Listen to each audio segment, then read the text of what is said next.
There were 2 more murders 15 miles away. When police arrived, they found the telephones and electricity lines. We have a weird homicide. A scene described by one investigator as reminiscent of a weird...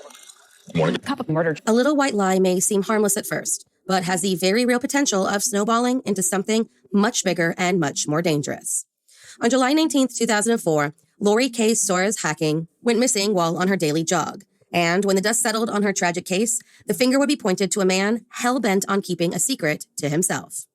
So if you like your coffee hot but your bones chilled, sit back and start your day with a morning cup of murder. Lori Kay Soares, born December 31st, 1976, met her future husband, Mark Douglas Hacking, while on a trip with some friends to Lake Powell, Utah in 1994. From the moment she and Mark met, the perfect couple became inseparable, and over the course of their 10-year relationship, became the envy of their friends who saw them as a strong, intimate, and deeply in love couple.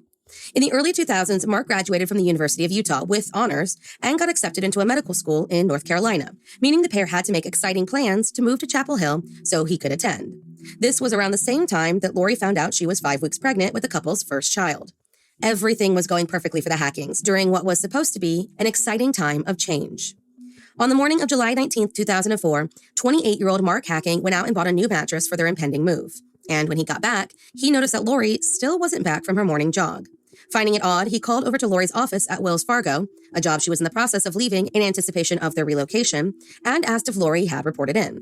When the colleague responded in the negative, Mark made a call to 911 to report his 27-year-old pregnant wife missing. Now, Lori's case came right on the heels of the Elizabeth Smart case, so her disappearance was taken extremely seriously, and an intense investigation began almost immediately. Everyone wanted to know where the young mother was, with the Salt Lake Tribune posting an article telling readers that Mark had frantically run Lori's 3-mile jogging route both ways, trying desperately to find his wife. There were no signs of Lori, and friends and family began to gather to try and help with the search.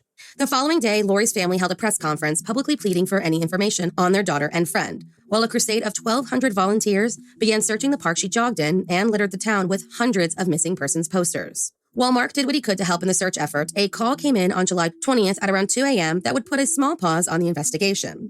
While police arrived at a disturbance call at the Chase Suite Hotel, just about half a mile from the Hacking's apartment, they found Mark running around wearing only a pair of shoes and having some sort of a psychotic break. Chalked up to a man overcome by grief, his family checked him into a psychiatric unit at a local hospital and continued the search for Lori without him. But while he sat in a hospital room trying to cope with his loss, police started to look into all of the aspects of Lori's life, and when they did, they landed on some strange information, not about her, but about Mark Hacking. Mark told Lori and her family that he had graduated with honors and a degree in psychology from the University of Utah, and that he had been accepted at a medical school in North Carolina. Hence, Lori quitting her job and packing their whole lives up in boxes in preparation for their big move. In reality, Mark Hacking had been keeping a secret from almost everyone that would completely turn Lori's life upside down. Dr. Douglas Hacking, Mark's father, realized after his son's committal that he needed to come to police with some difficult information. His son was not an honors graduate on the path to a white coat. In fact, he never even received his bachelor's degree, nor had he been accepted into that medical school in North Carolina. Almost everything about Mark's academic career was a complete lie, brought on by an intense pressure to excel. Many started to wonder if Mark could lie so elaborately about his education, who's to say he wasn't lying about what happened to his wife? Lori's family was shocked by his deception, but knew that they had to continue to focus on Lori's whereabouts, believing that just because he lied about school didn't mean he was capable of something so dark as getting rid of his pregnant wife. The police weren't so sure, so they started to shift their investigation slightly, and Mark Hacking was named a person of interest while they re-looked at some of the evidence in this new light. According to the investigation, on the day that the police responded to the 911 call, they conducted a search of the couple's apartment, took evidence from the box spring, took the receipt for the new mattress and bedding, as well as a number of carpet swatches, some of Lori's clothing, and a letter written by her, and found a bloody knife in the bedside drawer of the couple's room. Realizing what this evidence was pointing to, police went looking for the missing mattress that Mark was replacing the morning of her disappearance. It was later found cut up in a trash bin near the University of Utah Hospital, where Mark worked as an orderly, and a clump of dark hair was found in the dumpster outside of a gas station near the hospital. As evidence continued to pile up, things weren't looking good for Mark or for Lori. Police were pretty certain Lori was no longer just a missing person, and were almost positive that Mark had something to do with it. Her family prepared for the worst, refused to give up hope, but at the very least, they wanted to find her body so they could give her and her unborn baby the burial they deserved. On July 24, 2004, Lance and Scott Hacking went to the psychiatric ward to visit their brother and pleaded with him to tell them the truth about Lori. They gave him the afternoon to think it over, and when they returned that evening, Mark broke down and admitted to killing his wife. From what police could figure, on July 16, 2004, Lori called over to the University of North Carolina Medical School to get some information concerning her husband's financial aid. That's when she was told that not only did Mark have no aid, but that he wasn't even enrolled in the school. According to her colleagues, Lori started to cry after that phone call and even left work early so she could speak with her husband, though at the time, they didn't know what was making her so upset. They had no idea that Lori had, over the course of just one phone call, found out that her entire future and a large portion of her marriage was a complete lie. Later that night, she called back over to the university and left a voicemail saying that, according to Mark, who was clearly sticking by his lies, the reason that he was not enrolled was due to a computer malfunction. It's unknown if Lori believed this new piece of Mark's elaborate lie, but the pair attended a party at her supervisor's cabin that night and, according to a witness, seemed back to their normal, perfect selves. However, a few days later, on July 18th, Mark shockingly admitted to Lori that he, quote, lied about his education and future plans, which resulted in a huge argument and Lori going off to bed alone. It was that night that, according to the court documents, Mark got a .22 caliber rifle and at around 1 a.m., shot his wife in the head while she was sleeping. Mark then wrapped her body up in a trash bag and the bloody top of their mattress and disposed of her body at around 2 a.m. before disposing of the evidence in various other locations. The day after he made this horrifying confession to his brothers, they went to the police and relayed his entire confession. Mark Douglas Hacking was arrested on August 2, 2004, and charged with 1 count of first-degree murder and 3 of obstructing justice. He was held on a $1 million bond.